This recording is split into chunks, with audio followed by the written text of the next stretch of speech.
কি আজব একটা শিক্ষা, তার নাম দ্বীনি শিক্ষা। আপনি জীবনে কোনো মসজিদে দেখেছেন মেন গেটে লেখা আছে ধূমপান করিবেন না? দেখেছেন? কোন মাদ্রাসায় দেখেছেন যে মেন গেটে লেখা আছে ধূমপান করিবেন না? আছে না। মুহাম্মদ সাল্লাল্লাহু আলাইহি ওয়াসাল্লাম বলেছেন ধূমপান হারাম। অবশ্যই স্বাস্থ্যের পক্ষে এটা মারাত্মক ক্ষতিকর, এটা হারাম। এই মুমতাজুল ইসলাম আপনাকে বলছি, সোশ্যাল মিডিয়াতে বা অনেক আলেমরা ফতোয়া দিচ্ছে এটা যে বিড়ি পান করা মাকরু, বলছে না? বলছে মাকরু। মাকরু আবার কি? দুটি অপশন, একটা বৈধ একটা অবৈধ। মদের সংজ্ঞা দিয়েছে ইসলাম এইভাবে। কিভাবে দিয়েছে? আল্লাহ নবী সাল্লাল্লাহু আলাইহি ওয়াসাল্লাম বলেছেন এমন এক নেশাদার দ্রব্য, তুমি যদি তার বেশি পরিমাণে খাও, তোমার মাথা যদি উল্টা দিকে চক্কর লাগায়, এর নাম হচ্ছে মদ। এই মুমতাজুল ইসলাম জীবনে কোনোদিন বিড়ি পান করিনি। আপনি যদি আমাকে বিড়ি পান করিয়ে দেন একসঙ্গে 20টা, তাহলে আমার মাথা চক্কর লাগবে কি লাগবে না? লাগবে। এটা হারাম, এটা হারাম। অনেক মানুষ এটা মকরু মনে করে পান করছে, এটা ছোটখাটো পাপ। এই এক গ্লাস মদ পান করলে যে পাপ হবে, একটা বিড়ি পান করলে একই পাপ। কোন পাপের কোয়ালিটি ডিফারেন্স নেই। আরে পায়খানার আবার কোয়ালিটি হয়, যেটা হেডমাস্টারের পায়খানা একটু সেন্ট বেশি আর ওটা কর্মচারীর গন্ধ বেশি, এরকম ব্যাপার আছে নাকি? হারাম হারাম। কি বলছি বুঝতে পারছো? এটা আমরা মুসলমান এগুলো খাচ্ছি কি খাচ্ছি না? বিড়ি পান করছি। অনেক মানুষ আছে না, এখনো যদি এখানে চেক করা যায়, তার মনে 100 লোকের পকেট থেকে বার হবে। বার হবে কি হবে না? হবে।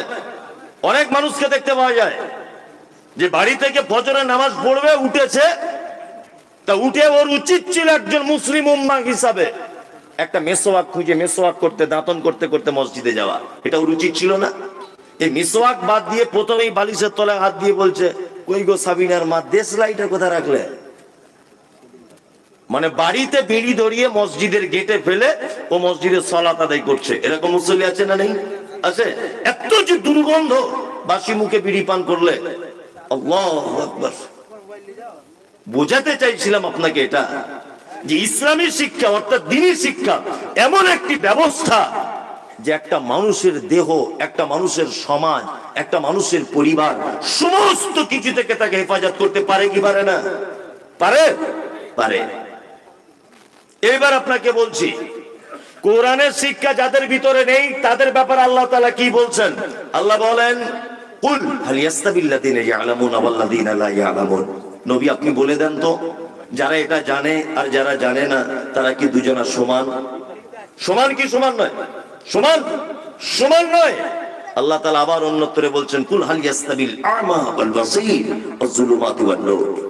এই জায়গাটা আপনার সঙ্গে আমার একটু বিতর্ক হলে হতে পারে। এই আয়াতটাতে আল্লাহ তাআলা কোরআন মাজিদে বলছেন, আমি অনুপরিমাণ কম বেশি করার ক্ষমতা রাখি না, শুধুমাত্র বাংলা অনুবাদ করে দিচ্ছে আপনাকে। জানুন, দেখুন কথাটা আপনি কতটা নিতে পারছেন।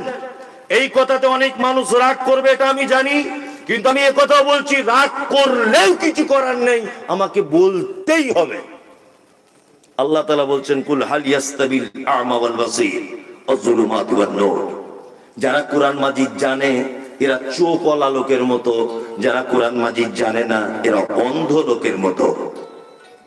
এইবার আপনাকে একটা কথা বলছি, সারা পশ্চিম বাংলাতে 8,500-এর বেশি মাদ্রাসা আছে, এই দানাদহর মতো। যদি বলছেন আপনি রিপোর্ট পেলেন কি করে, আমি ডাক্তার জাকির নায়েকের একটা বই থেকে পড়ে আপনাকে বলছি, 2013 সমীক্ষা অনুযায়ী 8,513টা মাদ্রাসা আছে গোটা পশ্চিম বাংলাতে, বেশি কম হলে হতে পারে। এই টোটাল মাদ্রাসাগুলি বিল্ডিং এর পরিবর্তন দেখেছেন, টোটাল মাদ্রাসাগুলি জমি কেনার উন্নতি দেখেছেন, কিন্তু টোটাল মাদ্রাসাগুলি যদি আপনি সমীক্ষা চালান, আজ থেকে 20 বছর আগে যে গতিতে চলেছে আজও সেই গরুর গাড়ির গতিতে চলছে, কোনো ডেভেলপ নেই। দেখেছেন? কোনো ডেভেলপ নেই। আমি যে সিলেবাস পড়ে এসেছি, এখন আমার বেটা সেটা পড়ে, আমার ওস্তাদও সেটা পড়েছে, তার ওস্তাদ সেটা পড়েছে, কোনো রকমের ডিফারেন্স নেই, একই সিলেবাস চলছে। কোনো উন্নতি নেই। উন্নতি না থাকার পিছনে একটা মারাত্মক কারণ আছে। আল্লাহর ভাষা বোঝার চেষ্টা করুন। সারা পৃথিবীতে নয়, সারা পশ্চিম বাংলাতে যত মিশন আছে, যত মিশন, এই মিশন গুলো দেখবেন আজকে একতলা, কাল দুতলা, কাল পাঁচতলা। কি বলছি বুঝতে পারছেন না? এবছরে অ্যাডমিশন ফি 15,000, আবার আগামীতে দেখবেন 25,000। তবুও ছেলে ওখানে যাচ্ছে, যাচ্ছে কি যাচ্ছে না? যাচ্ছে। কারণ আছে। কারণ হচ্ছে এই যে মিশনগুলি যারা পরিচালনা করে, এরা সব জেনারেল হাইফাই শিক্ষিত মানুষ। কি বলছি বুঝতে পারছেন না?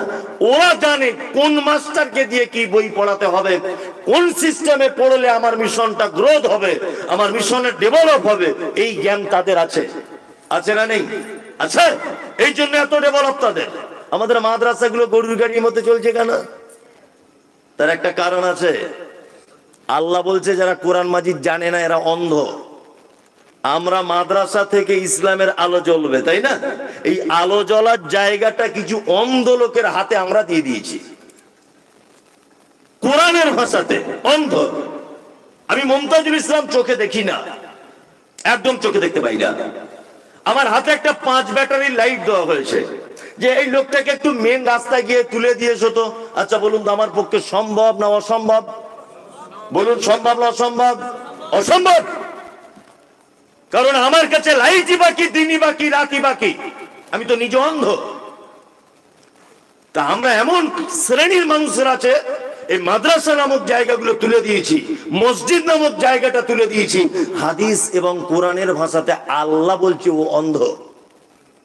অন্ধ মানুষের হাতে এত বড় একটা দায়িত্ব দিলে সমাজ কোনোদিন আলো পাবে বলে মনে হয়? হ্যাঁ, আমি মমতাজুল ইসলাম কোনোদিন ফুটবল খেলতে পারি না। তা আপনাদের বেনাদহাতে এসেছি, এসে দেখছি একটা 16 দলীয় ফুটবল ম্যাচ চলছে।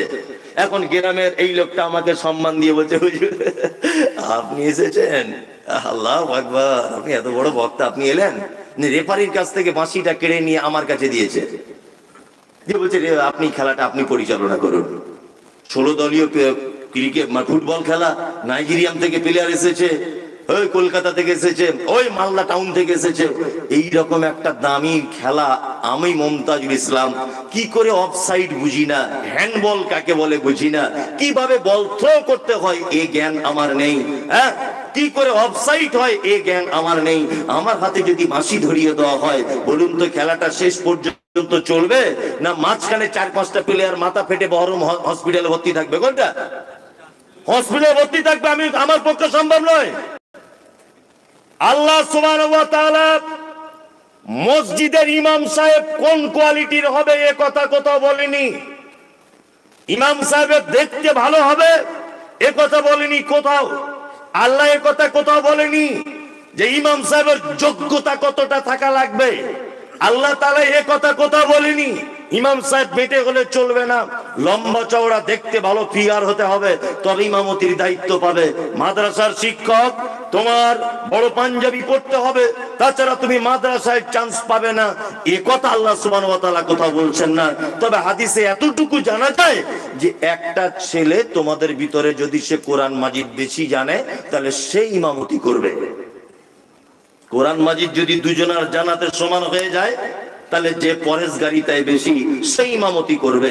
পরেশগারিতায় যদি দুই সমান হয়ে যায় তাহলে এক কাজ করিও, যার বয়স বেশি সেই ইমামতি করবে।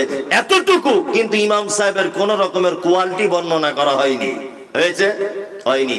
অথচ আল্লাহ সুবহানাহু ওয়া তাআলা ইমামের ব্যাপারে আঙ্গুল না তুলে কমিটির ব্যাপারে আঙ্গুল তুলতে গিয়ে বলেছে, মসজিদ যারা পরিচালনা করবে 1 নম্বর শুনে রেখে দাও, আল্লাহর প্রতি তোমার ঈমান থাকা চাই। 2 সালাত আদায় করবে। 3 যাকাত প্রদান করবে। 4 নম্বর আল্লাহ ছাড়া পৃথিবীর কাউকে ভয় করবে না। আল্লাহ সুবহানাহু ওয়া তাআলা বলছেন আশা করা যায় এরাই হিদায়াতের উপরে রয়েছে। তার মানে বোঝা যায় যে ইমাম নির্বাচন করার আগে আল্লাহ সুবহানাহু ওয়া তাআলা আগে কমিটি নির্বাচন করেছেন। তার মানে আল্লাহ বোঝাতে চাইছেন কমিটি যদি সব ইমামদার হয়ে যায় তাহলে ইমাম সাহেব আর উল্টো পাল্টা হবে কে? না। কি রণকৌশল! আল্লাহু আকবার। এইবার আপনাকে বলি, শিক্ষিত মানুষের মর্যাদা আল্লাহ সুবহানাহু ওয়া তাআলা দিয়েছেন, তাই না? কে দিয়েছেন? কে? আল্লাহ দিয়েছেন। শিক্ষিত মানুষের মর্যাদা আমরা দিতে পারি না। তাই বলে আপনাকে এই কথা বলছি, নবীজি বলেছেন তালাবুল ইলমি ফারিজাতুন আলা কুল্লি মুসলিমিন, প্রত্যেক মুসলিম নরনারীর উপরে ইলমে শিক্ষা করা ফরজ। এখন এই জায়গাটা আল্লাহর নবী একথা বললেন না যে অন্য কোন শিক্ষা অর্জন করা যাবে না, এই কথা বলেছেন? বলেননি। অন্য শিক্ষাতেও আপনি শিক্ষিত হন, কোনো অসুবিধা নাই, কোনো প্রবলেম নাই, তবে বাধ্যতামূলক আপনাকে দ্বীনের শিক্ষা অর্জন করতেই হবে।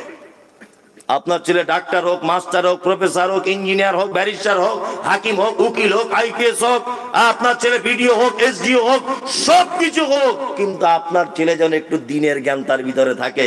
কি করে স্রষ্টাকে চিনতে হয়, কি করে কোরআন মাজিদ পড়তে হয়, কি করে সালাত আদায় করতে হয়, কি করে ওযু করতে হয়, পিতামাতার সঙ্গে কেমন ব্যবহার করতে হয়, বড়দের সঙ্গে কেমন ব্যবহার করতে হয়, এটা যেন হাদিস এবং কোরআনের মানদণ্ডে তার জ্ঞান থাকে।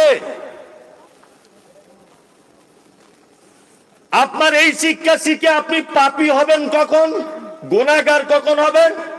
যখন আপনি এই দুনিয়াবী শিক্ষা অর্জন করার ফলে শিক্ষা প্রয়োগের ক্ষেত্রে আপনি যদি উল্টা পাল্টা করেন, তাহলে হবেন আপনি পাপী। কি বললাম বুঝলেন নাই? প্রয়োগের ক্ষেত্রে স্কুলে পড়ানো হয়, এর নাম হচ্ছে মেরি, কোরআন বলছে এর নাম মারিয়াম। স্কুলে পড়ানো হচ্ছে এর নাম যিশু, কোরআন বলছে এর নাম ঈসা। কোরআন বলছে ফাইন্না খালাকনাকুম মিন তুরাবিন সুম্মা মিন নুতফাতিন সুম্মা মিন আলাকাতিন সুম্মা মিন মুদগা। আল্লাহ বলছে মানুষকে আমি সৃষ্টি করেছি মাটির উপাদান দিয়ে। অথচ স্কুলে আপনার বাচ্চা শিখছে বানর থেকে মানুষ হয়েছে, চার্লস ডারউইনের থিওরি। স্কুলে হচ্ছে কি হচ্ছে না? আপনার ছেলে এই শিক্ষায় শিক্ষিত হোক, এটা আমার আপত্তি, তবে আপনার ছেলে যেন কখনোই এই কথার উপরে ঈমান রেখে এই কথা যেন বাস্তবে রূপ দেওয়ার যদি চেষ্টা করে, তাহলে এই শিক্ষায় শিক্ষিত হওয়া হারাম, চলবে না। আপনার ছেলে এটা জানুক ওর নাম যিশু, কিন্তু আপনার ছেলের সাথে সাথে এটাও জানুক যে ওর নাম ঈসা আলাইহিস সালাম। আপনার ছেলে এটা জানুক ওর নাম মেরি, সাথে সাথে এটাও জানুক আপনার ছেলে যে ওর নাম মারিয়াম। আপনার ছেলে এটা জানো চার্লস ডারউইনের থিওরি, বানর থেকে হয়েছে, এটা আপনার ছেলে জানো। এটা দুনিয়ার শিক্ষায় শিক্ষিত হতে হয়, পরীক্ষায় লিখতে হয়, কিন্তু আপনার ছেলে যেন সাথে সাথে এটাও জানে যে মানুষকে আল্লাহ সুবহানাহু ওয়া তাআলা মাটির উপাদান দিয়ে তৈরি করেছে। কি বলছি বুঝতে পারছেন না? কি আশ্চর্য তথ্য আমাদেরকে পড়ানো হয়, কি আশ্চর্য ব্যাপার। কিছুদিন আগে আমাকে একজনা জিজ্ঞাসা করছে জলসাতে, কি জিজ্ঞাসা করছে? বলছে আপনাদের সব ভালো, আপনাদের ভণ্ডামি বেশি মৌলভী সাহেবদের। কি ভণ্ডামি বেশি? বলছে আমরা ছোটবেলাতে শিখেছি আলিফ বে তে সে জিম হে খে, আমরা ছোটতে শিখেছি না? এখন আবার মৌলভী সাহেবরা ঢং করে বলছে আলিফ বা তা সা জিম হা খ। এটা কেমন হলো? হ্যাঁ, তাহলে আপনি কি করেন? বলছে আমি পেশা একজন প্রাইমারি স্কুলের টিচার। তাহলে আগে আলিফ বে তে সে এটা ছিল, আপনার প্রশ্ন জেগেছে আলিফ বা তা সা এটা কেন হলো? আচ্ছা বলুন তো, আপনি লিচু বানান করুন, লিচু। তা বলছে লয় হর্ষি চয় হর্ষু লিচু। যে কেন? অ আ হর্ষই দীর্ঘ এতে লি বলে একটা অক্ষর আছে না, আছে না নেই? আমি বললাম মাস্টার মশাই তাহলে লি দিয়ে লিচু হলো না কেন, ল দিয়ে কেন হলো? হ্যাঁ, লি চয় হর্ষু লিচু হবে, ল দিয়ে হলো কেন? উত্তরটা দেন। বলছে আপনাদের সঙ্গে কথা বললে তো পেঁচে লাগিয়ে দিবেন, পারা যাবে না। পেঁচে নয়, আপনার ভিতরে গাদা গাদা এরকম সিস্টেম রয়েছে যে মানুষ জানে তারপরে বলতে পারে না। শুধু আপনার আলেমদেরকে দেখতে পান, শুধু আলেমদেরকে দেখতে পান, আর কাউকে দেখতে পান না। যে কথা আপনাকে বলছিলাম, আপনার ছেলে ওই শিক্ষা শিক্ষিত হোক, কোনো আপত্তি নেই, তবে আপনাকে বুঝে নিতে হবে যে কোরআন মাজিদের বিপক্ষে কথা বলেছে। বলছে মানব থেকে মানুষ হয়েছে। কি আশ্চর্য শিক্ষা! মাঝে সাঝে হাসিও পায়, খুব হাসি পায়। এই যে আমাদের বিভিন্ন মাস্টার মশাইদের ঘরে দেখবেন লাগানো আছে একটা ক্যালেন্ডার। প্রথমে এক ছোট্ট মানুষ, হ্যাঁ, তারপরে দেখবেন একটা গড়িয়াল, তারপরে দেখবেন আর একটা মানুষের মতো দেখতে, তারপরে দেখবেন আর একটা, তারপরে দেখবেন আর একটা প্যান পড়া নেই, চামড়ার এরকম একটা হাফ প্যান মতো, তাই না, হাতে লাঠি, তারপরে দেখবেন মানুষ। মানে বোঝাতে চাই যে প্রথমে বাঁদর ছিল, তারপরে ওখান থেকে আর একটু হাইব্রিড বাঁদর হলো, ওর থেকে গড়িয়াল হলো, ওর থেকে আর একটু ইয়ে হলো, ওর থেকে বেনাদো হাতে এসে মানুষ হয়ে গেছে। এটা বোঝাতে চায় না? হ্যাঁ, ওদের মাথাতে কি মগজ নাই নাকি? ছি ছি ছি, এগুলো কি করে মানুষ বুঝে এই বিজ্ঞানের যুগে? হ্যাঁ, বোকা মানুষ তো বুঝবে না। আপনার বাড়িতে একটা গরু আছে, দেশি গরু। আমি যদি অস্ট্রেলিয়ান একটা হাইব্রিড গরুর বীর্যকে এনে ডাক্তারবাবুর পরামর্শে যদি তার ভিতরে যদি পুশ করি, আচ্ছা বলুন তো, হাইব্রিড একটা গরুর বাচ্চা তার পেট থেকে পাওয়া যাবে কি যাবে না? যাবে, সম্ভব, অবশ্যই সম্ভব। কিন্তু আমি যদি একটা ঘোড়ার বীর্যকে নিয়ে যদি ওই গরুর জরায়ুতে যদি পুশ করি, আচ্ছা বলুন তো, ঘোড়ার বাচ্চা হবে সম্ভব না অসম্ভব? অসম্ভব, হতে পারে না। কারণ ওর পেটের ভিতরে ঘোড়ার সিস্টেম নেই, গরুরই সিস্টেম আছে। তাহলে মানুষ সব ওই করতো। বানর একটা ভিন্ন প্রাণী, তার থেকে মানুষ হয় কি করে? তার থেকে অন্য জাতের বাঁদর হতে পারে। যেমন ঘোড়াতে আর গাধাতে মিলন করলে ঘোড়ার মতো একটু দেখতে হয়, গাধার মতো একটু দেখতে হয়, খচ্চর, এটা সম্ভব। কিন্তু বানর আর কোথায় মানুষ? এটা হয় কি করে? আল্লাহু আকবার। আপনার ছেলে এগুলো সব শিখুক, বানর থেকে মানুষ, এটা আপনার বেটা শিখুক। কিন্তু আমার আপত্তি এই জায়গায়, সাথে সাথে এটাও আপনার বেটা জানুক যে মানুষকে মাটির উপাদান দিয়ে তৈরি করা হয়েছে। তাহলে দুটোই বজায় থাকবে, এটাও থাকবে ওটাও থাকবে। শিক্ষিত মানুষদের সম্মান আমরা দিতে পারিনি, ইসলাম দিয়েছে। ইসলাম শিক্ষিত মানুষদের কত সম্মান দিয়েছে, এই দেখুন। আপনাকে শিক্ষার কত মর্যাদা দিয়েছে ইসলাম। আচ্ছা বলুন তো, বাড়িতে কুকুর লালন পালন করা এটা জায়েজ না না জায়েজ? না জায়েজ। নবীজি বলেছেন, কেউ যদি বাড়িতে ইচ্ছাকৃত যদি কুকুর যদি রাখে, প্রত্যেক দিন সকালে তার আমলনামা থেকে 2টি উহুদ পাহাড়ের সমান নেকি মাইনাস করে দেওয়া হবে। অনেক ধনী মানুষকে দেখতে পাওয়া যায় বাড়িতে ঢং করে বাড়িতে কুকুর পুষে রাখে, রাখে না? হ্যাঁ, ও জানে না যে ক্ষতি কি হচ্ছে, একে তো নেকি করতে পারে না, তারপরেও যে 50,000 দান করে নেকিটা হয়েছিল, কুকুর থাকার কারণে সাথে সাথে মাইনাস।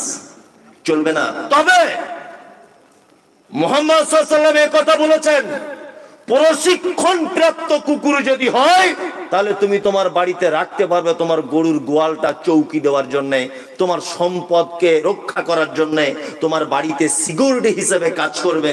প্রশিক্ষণ প্রাপ্ত শিক্ষিত কুকুর হলে রাখা বৈধ। কি বুঝলেন? মুহাম্মদ সাল্লাল্লাহু আলাইহি ওয়াসাল্লাম শিক্ষিত কুকুরকে পর্যন্ত মর্যাদা দিতে গিয়ে বলেছেন তুমি তোমার কাজে লাগাতে পারো। মানুষ তো দূরের কথা, কুকুরও যদি শিক্ষিত হয়, এটা আমার মালিকের মুরগি আর এটা পাশের বাড়ির মুরগি, এই জ্ঞানটা যখন তার থেকে যাবে, তুমি বাড়িতে রাখতে পারো, প্রয়োজনে প্রয়োজনে রাখতে পারো। তার মানে বোঝা যায় শিক্ষিত মানুষের মূল্য শুধু আমরা দিতে পারিনি, মুহাম্মদ সাল্লাল্লাহু আলাইহি ওয়াসাল্লাম কুকুরকে পর্যন্ত দিয়েছেন যে যদি প্রশিক্ষণ প্রাপ্ত হয় তাকে তুমি প্রয়োজনের খাতিরে বাড়িতে রাখতে পারো। আমরা শিক্ষিত মানুষদের দিতে পেরেছি মর্যাদা? দিতে পেরেছি বলুন? দিতে পারিনি। অনেক সময় অনেক অভিযোগ, মানে স্লোগান সোশ্যাল মিডিয়াতে দেখতে পাওয়া যায়, যায় না? কি দেখতে পাওয়া যায়? এই সরকার, মমতা ব্যানার্জি সরকার কলকাতা নেতাজি ইন্ডোর স্টেডিয়ামে ডেকে ওই ইমাম সাহেবদের 10-12 বছর পরে 500 টাকা বাড়িয়েছে, এ দাবি মানছি না, মানবো না, এ টাকা নিচ্ছি না, নেবো না, অমুক তমুক, এটা ওটা করি কি করি না? অনেক সময় রাস্তাঘাটে অবরোধ করি না আমরা? সরকারের ভুল হয়ে গেলে বা কোনো নেতা মন্ত্রী ধর্মীয় ব্যাপারে আঘাত করলে আমরা তার বলিষ্ঠ কণ্ঠে বক্তব্য দিয়ে প্রতিবাদ জানাই কি জানাই না? জানাই। কেন জানাবেন? কেন কেন জানাবেন? আপনি তো শিক্ষিত মানুষকে মর্যাদা দেননি। আমি মমতাজুল ইসলাম MBBS ডক্টর ধরে নেন, আমি উচ্চ একজন শিক্ষিত মানুষ, আর এই যে লোকটা না, ইনি হচ্ছেন উচ্চ শিক্ষিত লোক, MBBS ডক্টর, বিশাল ডিগ্রি লোকটার, ভাই আমার খুব ভালো। যাই হোক, এখানে এসে এত সুন্দর ব্যবহার দেখলাম মানুষের, মানে মেঘে মান্দারিতে এসব ভাইদের, আমি খুব মুগ্ধ আজকে, সত্যি খুবই ভালো লেগেছে। তাই ভাই খুব শিক্ষিত মানুষ, এই ভাই এই গ্রামে বাড়ি বেনাদাওয়াতে, আর আমার নাম মমতাজুল ইসলাম, আমি রিক্সা চালাই। আমি লেখাপড়া খুব একটা বেশি জানি না, আগে টোটো চালাতাম, এখন টোটোর ভাড়া কম, ব্যাটারি খারাপ হয়ে যাচ্ছে, ওই জন্য আবার রিক্সা কিনেছি, নিয়ে রিক্সা চালাই। না আমরা দুজনা গ্রামে দুদিন পরে ভোট পঞ্চায়েতের, দুজনা ভোটে দাঁড়িয়েছি। আমি তৃণমূল থেকে দাঁড়িয়েছি, ও দাঁড়িয়েছে সিপিএম থেকে বা নির্দল থেকে। আমি কি করি, রিক্সা চালাই, অশিক্ষিত গন্ডমূর্খ, বুঝলেন না? আর উনি শিক্ষিত মানুষ, উনি দাঁড়িয়েছে নির্দলে, আমি দাঁড়িয়েছি তৃণমূলে, ধরে না, বোঝানোর জন্য বলছি। আচ্ছা বলুন তো, যে রেজাল্ট আউট হবে জিতবে কে? কথা বলুন, সম্ভব না বেশি কার? হ্যাঁ রাইট, ঠিক বলেছো, ভয় না করে রানিং পার্টি জিতবে, জিতবে না? তার মানে আমরা, আপনারা আমাকে প্রধানের কাছ পর্যন্ত অর্থাৎ বিডিও পর্যন্ত বা অঞ্চল পর্যন্ত পৌঁছিয়ে দিয়েছেন একজন অশিক্ষিত গন্ড মূর্খ লোককে ভোট দিয়ে। কি বলছি বুঝতে পারছেন না? অথচ একটা শিক্ষিত মানুষ, জ্ঞানী মানুষ, তাকে কেউ ভোট দিলেন না। তাহলে এই লোকটা যখন এমপি ভোট হচ্ছে, এমএলএ এর ভোট হচ্ছে, একটা চোর ভোটে দাঁড়িয়েছে, আপনি জানেন এলাকার 1 নম্বরের খুনি, কিন্তু রানিং পার্টিতে দাঁড়িয়েছে বলে ভোট দিয়ে দিলেন। অথচ একজন মাস্টার মশাই দাঁড়িয়েছে, ভদ্র মানুষ দাঁড়িয়েছে, নির্দলের প্রার্থী, একজনও ভোট দিলেন না। আপনি চোরকে পাঠিয়েছেন পার্লামেন্টে, ওর থেকে ভালো কিছু আশা করতে পারেন? পারেন বলুন? পারেন না। কোথাও শিক্ষিত মানুষদের মর্যাদা নেই। এই জন্য আজকে সমাজে এই অরাজকতা। শিক্ষিত মানুষদের সম্মান দিতে শিখুন। আজকে আমাদের সমাজের কি অবস্থা, শিক্ষা অধঃপতনে চলে যাচ্ছে। তার আরেকটা কারণ, আগামী জেনারেশন পঙ্গু হতে চলেছে। আপনাকে বলে দিলাম, এটা আগামী 2-10 বছরের শিক্ষা ব্যবস্থা পঙ্গু হতে চলেছে। এই যে আপনাদের মুর্শিদাবাদী মনে হচ্ছে সম্ভবত একটা চ্যানেল আছে, পল্লীগ্রাম না কি বলছে, শফিকের ভিডিও।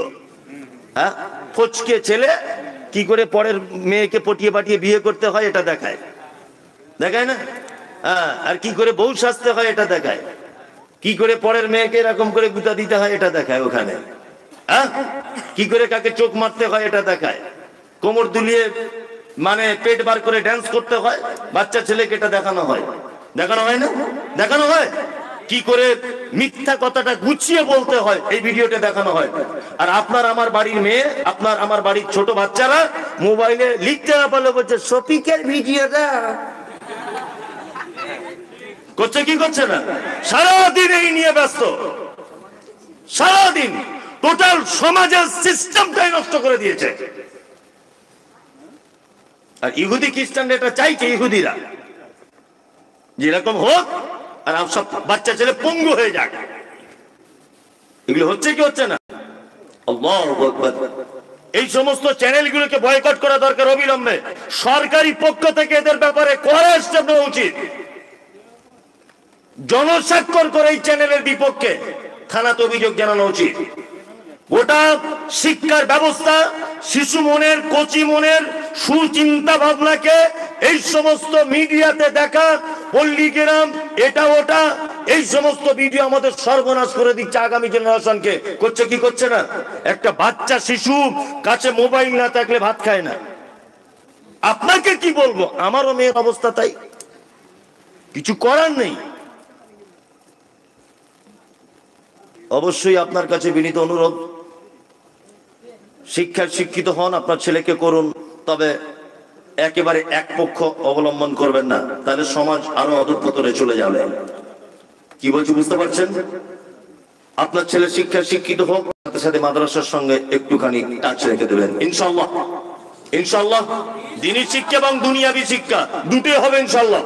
তাহলে আপনার ছেলেকে মানুষ বলে সমাজে গণ্য হবে, তাছাড়া হবে না। কি আশ্চর্য ব্যাপার, দ্বীনি শিক্ষা না থাকলে কত সমস্যা দেখতে পাচ্ছেন না? ওই যে বাংলাদেশের একটা কোন নাস্তিক আছে, আসাদ নূর, ব্রাদার রাহুলের সঙ্গে ডিবেট হলো, যেটা দেখেছেন, কত বড় অসভ্য নাস্তিক। নাস্তিক আবার মানুষ হয় নাকি? নাস্তিক তো কেউ হয় না, গরু হতে পারে, নাস্তিক হবে না। ও শিক্ষিত যদি হবে, নাস্তিক হবে না।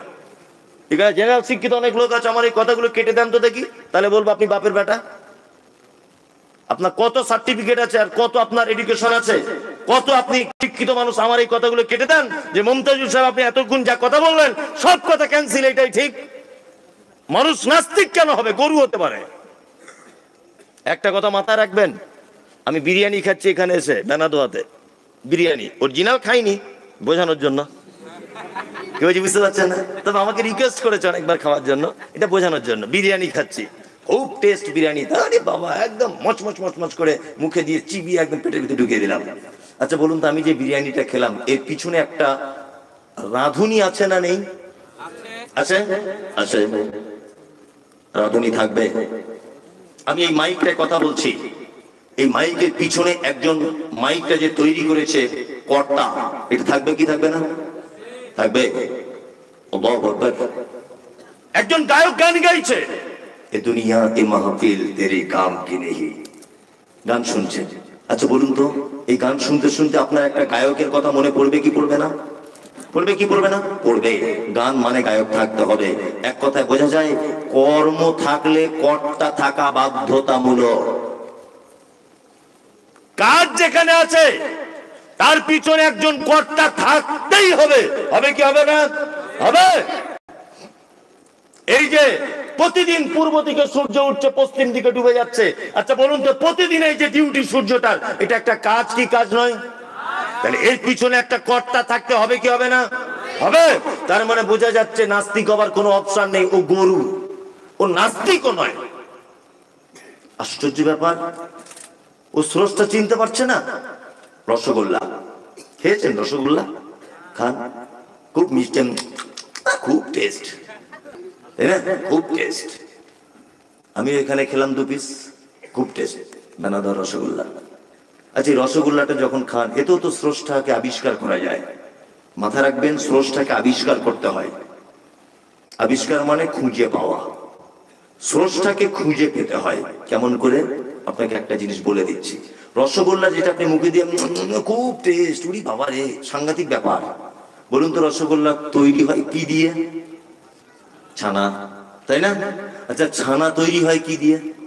দুধ। দুধ তৈরি হয় কোথায়? গরুতে। গরু খায় কি? ঘাস খায়, তাই না? ঘাস খায়। ও বিচুলি খায়, যেটা ধানের খড় খায়, তাই না? সবকিছু খায়। ওর পেটে থাকে কি? গোবর। গোবর। ওর শরীরের ভিতরে আছে কি? রক্ত, তাই না? এই রক্ত গোবর, তার মাঝখান থেকে সাদা স্বচ্ছ দুধ তার বাঁট দিয়ে টেনে টেনে বার করা হয়। এই যে টোটাল পদ্ধতিটা, একটা গরু ঘাস খেলো, ঘাস খাওয়ানোর পরে চিবিয়ে চিবিয়ে পেটে গোবর হলো, ওর ভিতর থেকে আবার দুধ তৈরি হলো। আচ্ছা কোনোদিন দুধ পান করতে গিয়ে গোবরের গন্ধ পেয়েছেন? পাননি। কে এই সিস্টেম করলো? কে? আল্লাহ। আল্লাহ, আল্লাহ। মানুষ নাস্তিক হয় কি করে? অসম্ভব নাস্তিক হতে পারে না কেউ। যে বলছে আমি নাস্তিক, there is no God, আল্লাহ বলে কেউ নেই, ও নাস্তিক নয়, ও গরু। এই রসগোল্লা পর্যন্ত আসা, বলুন তো দেখি এর পিছনে একজন কর্তা আছে না নেই? আছে। কে তিনি? আল্লাহ, আল্লাহ, আল্লাহ। এইবার আপনাকে বলবো শিক্ষিত মানুষদের সম্মান কতটা। এক, খুব মনোযোগ দিয়ে আমার বক্তব্যের এতক্ষণ সব যদি ভুলে যান আমার 10 পয়সা আপত্তি নেই, এই জায়গাটা ভুলবেন না। পবিত্র আল কোরআনে শিক্ষিত মানুষদের মর্যাদা দিতে গিয়ে আল্লাহ সুবহানাহু ওয়া তাআলা একটা আশ্চর্য ঘটনা বর্ণনা করেছেন। ইতিপূর্বে আপনি শুনেছেন, এটা আমি জানি, তারপরেও আপনার সঙ্গে পুনরাবৃত্তি করছি আমি। লোকমান হাকিম বলে একটা লোক ছিলেন, নাম শুনেছেন? শুনেছেন। নবী ছিলেন? হ্যাঁ, ছিলেন না। রসুল ছিলেন? ছিলেন না। সাধারণ মানুষ ছিলেন। বাড়ি কোথায়? যারা ইতিহাসের ছাত্র আপনারা জানেন, বা যারা জেনারেল লাইনের শিক্ষিত ছিলেন আপনারা ভালো জানেন যে দক্ষিণ আফ্রিকাকে বলা হয় দুর্ভিক্ষের মহাদেশ। এই দক্ষিণ আফ্রিকার একটি শহর, জায়গাটার নাম হচ্ছে হাবাসা, বর্তমানে যার নাম ইথিওপিয়া। এই ইথিওপিয়ার কোন একটা পল্লী গ্রামে জন্মগ্রহণ করেছিলেন, নাম তার লোকমান হাকিম। লোকটা পেশায় বকরি চড়াতেন, পেশাতে কাঠের ভালো মিস্ত্রি ছিলেন, কিন্তু জ্ঞানী খুব, খুব জ্ঞানী। কেমন জ্ঞানী জানেন? লোকমান হাকিম যে মালিকের বাড়িতে কাজ করে বকরি চড়ানোর, একদিন বকরি জবাই করেছে। মালিক বলছে, লোকমান আজকে রান্না হলো কি? বলছে, আজকে রান্না হয়েছে বকরি। লোকমান, এক কাজ করো, বকরির দেখে সব থেকে উৎকৃষ্ট জিনিসটা আমাকে দাও, আমি খাবো। লোকমান হাকিম আনলেন হৃৎপিণ্ড, আনলেন বকরির জীব। জীব আর হৃৎপিণ্ড, এই দুটো জিনিসের প্লেটে করে দেওয়া হলো মালিককে। মালিক খাচ্ছে, খেতে খেতে বলছে, লোকমান তাহলে এইটাই একটা প্রাণীর দেহের সব থেকে উৎকৃষ্ট, মানে উত্তম। বলছে, হ্যাঁ। লোকমান হাকিম কিছুদিন পরে আবার বকরি জবাই করে রান্না করেছে। মালিক বলছে, এই লোকমান, আজকে তুমি বকরির দেহের সব থেকে নিকৃষ্ট জিনিসটা আমার কাছে আনো, আমি খাবো। লোকমান হাকিম আবার এই হৃৎপিণ্ডটা আনলেন আর জীব আনলেন। তখন মালিক বলছে, লোকমান এই দুটো আগের বার এনেছিলে উৎকৃষ্ট বলে, আজকে নিকৃষ্ট, আবার এইটাই আনলে। তখন লোকমান হাকিম বলছেন, হুজুর, একটা প্রাণীর ভিতরে যদি দুটো জিনিস সুস্থ থাকে তাহলে সে সুস্থ। একটা মানুষের ভিতরে যদি দুটো জিনিস কেউ ভালো করে নিতে পারে, তার জন্য জান্নাত আল্লাহ রেডি করে রেখে দিয়েছে। এক, তার হৃৎপিণ্ড যদি ভালো হয়। দুই, তার জিহ্বা যদি ভালো হয়। সারা পৃথিবীতে যত বিপর্যয় হয়েছে, যত সাম্প্রদায়িকতা হয়েছে, যত হিন্দু মুসলিম মারামারি হয়েছে, মুজাফফরনগর থেকে শুরু করে আর আপনার ত্রিপুরা থেকে শুরু করে আর সারা ভারতবর্ষ যত জায়গায় সাম্প্রদায়িকতা, যত জায়গায় মানুষে মানুষে খুন মারামারি, তার মূল আগে কিন্তু পিস্তল ব্যবহার করা হয়নি, আগে ধনুক ব্যবহার করা হয়নি, আগে বোম বারুদ ব্যবহার করা হয়নি। সমস্ত ঝামেলার মূলে হচ্ছে এই জায়গাটা, জীব। তাই না? এই লোকটা সুস্থ এখানে বসে আছে, একে যদি আমি শালা বলে গালি দেই এখন, তাহলে ও আমাকে মারতে আসবে কি আসবে না? আসবে কি আসবে না? তাহলে ও যে আমাকে মারলো, আমি আবার ওকে মারবো, মারবো কি মারবো না? তাহলে বলুন তো, সর্বপ্রথম দুজনের ভিতরে বিচ্ছেদ ঘটিয়েছে কে? এই যে শালা বলে গাল দিয়েছি তাই, মানে জীব। এই জায়গাটা যে হেফাজত করতে পারবে। এই লোকমান হাকিম তার বেটাকে কয়েকটা জিনিসের শিক্ষা দিয়েছেন। আপনার কাছে অনুরোধ, আল্লাহ সুবহানাহু ওয়া তাআলা লোকমান হাকিমের সেই শিক্ষাটাকে, তার বেটাকে দেওয়া শিক্ষাকে এত গুরুত্ব দিয়েছেন, এত মর্যাদা দিয়েছেন। লোকমান হাকিমের দৈহিক গঠন সম্পর্কে তাফসীরের ভিতরে বলা হচ্ছে, লোকটা ছিল মানে বেঁটে লোক, চওড়া, কালো, কুচকুচ কুচকুচ কুচকুচ করতো। আফ্রিকার লোক মানে ঠোঁটটা মাটির দিকে ঝোলা, কালো কুচকুচে লোক। এর থেকে আর একটা জিনিস বুঝে নেন, বংশ মর্যাদা আপনার মর্যাদা বাড়ায় না, বাড়ায়? বাড়াবে না। আপনি সুন্দর বলে আপনার মর্যাদা বাড়াবে? বাড়বে না। কোটিপতি লোক, আপনার মর্যাদা বাড়বে? বাড়বে না। কিন্তু আপনি শিক্ষিত মানুষ হলে আপনার মর্যাদা কি বাড়বে?